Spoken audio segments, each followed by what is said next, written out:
Hola y bienvenidos a este video tutorial. Mi nombre es Brian Guayotuma.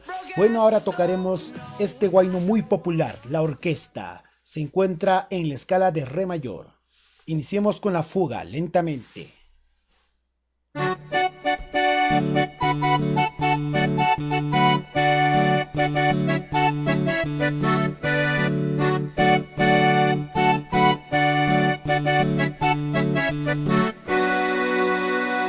Más lento.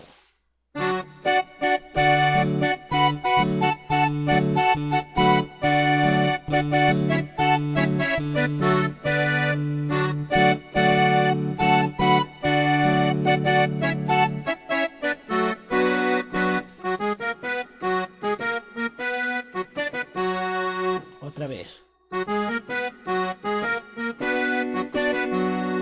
Ahora pasamos al párrafo.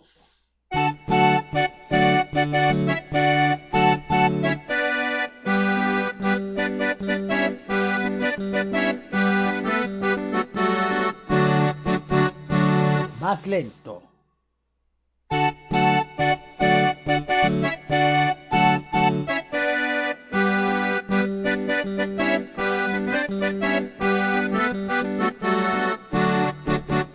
Siguiente parte.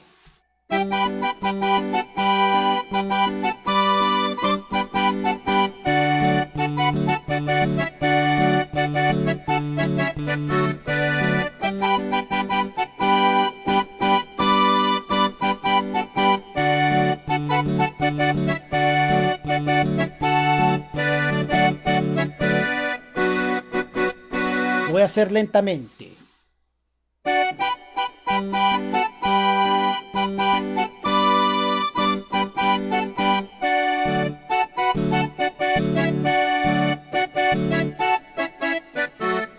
Luego.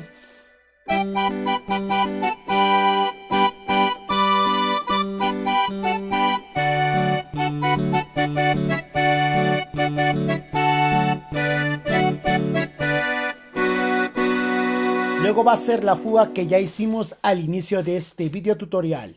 Gracias a YouTube tenemos las opciones de poder hacer más lento este video.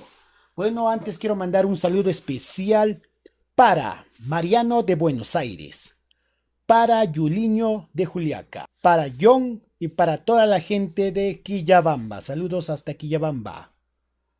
Para Ronald, si te ha gustado este video tutorial, dale like, suscríbete, saludos y que tengas un buen día.